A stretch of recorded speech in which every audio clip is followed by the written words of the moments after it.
Assalamu alaikum wa rahmatullah. Si vous appréciez les vidéos de cette chaîne, n'oubliez pas de vous abonner, de liker la vidéo comme ceci et d'activer la cloche de notification afin de ne rien manquer.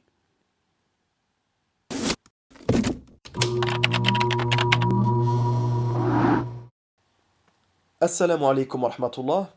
Donc, je viens de recevoir les résultats du test ADN concernant mes origines. Évidemment, j'ai déjà vu les résultats avec ma famille, mais sachez que j'ai été littéralement choqué lorsque j'en ai pris connaissance. Pour rappel, j'ai entrepris cette démarche car le sujet est très important. Nous sommes encore confrontés en 2018 à des mentalités racistes et parfois, certains de nos proches nous appellent à un patriotisme totalement stérile. Bref, la vidéo va se décomposer en trois parties. Première partie, les résultats du test et ce qui m'a choqué. La seconde partie, les explications historiques et les influences qui ont permis ce métissage. Et enfin, la troisième partie, les adillat, avec les athar et les preuves religieuses concernant le sujet du nationalisme et du patriotisme. On passe à la première partie et on débute de suite avec les résultats. Donc vous m'en voudrez pas trop, j'ai désactivé la musique d'ambiance, mais ils mettent une petite musique avec des rythmes de chaque pays pour, voilà, pour mettre une petite ambiance aux résultats. J'ai donc une majorité ADN d'Afrique du Nord, c'est-à-dire berbère. Ensuite, j'ai 10% ibérique, donc Espagne-Portugal, puis 2,7% Nigeria, et enfin 2,2% de juifs ashkénazes. Donc ça m'a littéralement choqué. Allahu Akbar. Et enfin 1% Mali-Sénégal, donc tout ce qui est Afrique de l'Ouest. Donc c'est vraiment incroyable. Mes parents, ils m'ont toujours soutenu qu'on venait de tribus originaires d'Arabie Saoudite ou du Moyen-Orient, alors qu'on n'a même pas 1% d'origine de ce secteur du monde. Donc on passe à la deuxième partie et on va essayer de tenter de savoir qu'est-ce qui a fait que le Maroc aujourd'hui connaît tout ce métissage.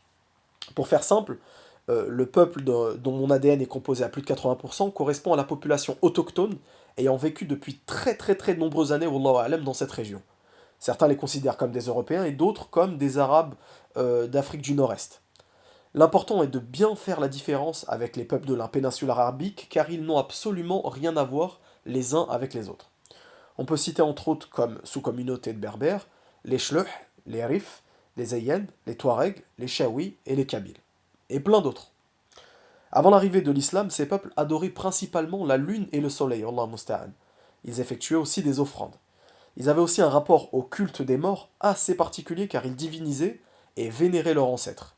Ils invoquaient afin de leur demander des choses, de leur demander de l'aide, al-isti'ana, al-isti'atha, bref, ils étaient complètement ancrés dans le shirk. Le tawhid ne viendra bien que plus tard, au 7e siècle, où il perdure, alhamdoulilah, jusqu'à ce jour.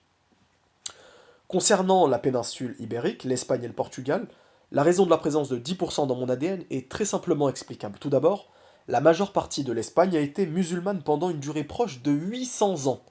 C'est juste énorme, je ne sais pas si vous imaginez. Pendant 800 ans, obligatoirement, les communautés vont se mélanger. Et les Espagnols, ils étaient musulmans à cette époque, même s'ils avaient l'apparence des Européens. Concernant le Nigeria et l'Afrique de l'Ouest, et contrairement à ce qu'on peut croire, l'esclavagisme n'a absolument rien à voir aux influences qui font que 3% de mon ADN sont cette origine-là. En réalité, entre le 7e siècle et le 13e siècle, l'empire nigérien était énorme et a joué un rôle majeur dans le commerce transsaharien. C'est-à-dire qu'il allait en Algérie, qu'il allait au Maroc, qu'il allait en Libye, et il vendait de l'ivoire, du sel, de l'or et beaucoup de choses. Autant vous dire que les riches commerçants africains n'avaient aucun mal à se marier dans les contrées qu'ils parcouraient. L'islam y était encore très très très très pur, et les discriminations liées aux couleurs de peau n'avaient pas leur place. Pour finir, concernant le peuple juif ashkénaze, dont mon ADN répond à plus de 2%, une explication assez simple se retrouve dans les recueils historiques. En 1285, et suite aux persécutions des chrétiens d'Europe, donc la France, l'Angleterre, l'Allemagne, le rabbin Acher et une quantité appréciable de juifs ashkénazes ont été forcés à émigrer vers Tolède en Espagne. Donc ils sont venus parce que les musulmans les accueillaient correctement et ne les discriminaient pas. Ils sont rentrés donc en concurrence non négligeable avec les juifs séfarades, donc ceux qui sont originaires d'Espagne et du Maroc, et ils ont tous deux fui entre 1390 et 1492 l'Europe et la péninsule arabique lors de la Reconquistada. Donc ils sont arrivés au territoire nord-africain, et les musulmans ils leur offraient aux juifs un confort de vie non négligeable et une sécurité soulignée.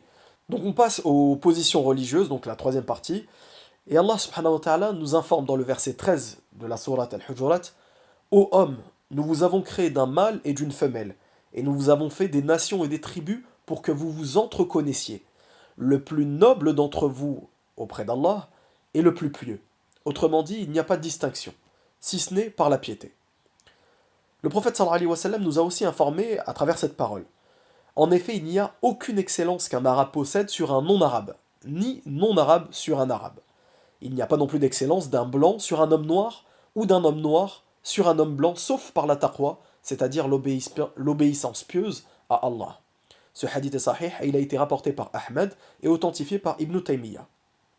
Deuxième dalil, ce qui a été rapporté par Al-Tirmidhi, le messager d'Allah sallallahu alayhi wa sallam a dit « Faites cesser les gens de se vanter de leurs ancêtres décédés ». Et il ajoute en fin de citation « Tous les hommes sont les enfants d'Adam et Adam a été créé de terre ». Hadith jugé Hassan rapporté par Abu Daoud et Tirmidhi d'après Abu Huraira et authentifié par Ibn Taymiyyah. En espérant que cette vidéo vous a plu, n'oubliez pas de vous abonner et de partager cette vidéo avec vos proches. Pour toutes les questions, n'hésitez pas à laisser en commentaire et n'hésitez pas à donner des suggestions pour des prochaines vidéos. Assalamu alaikum wa rahmatullah.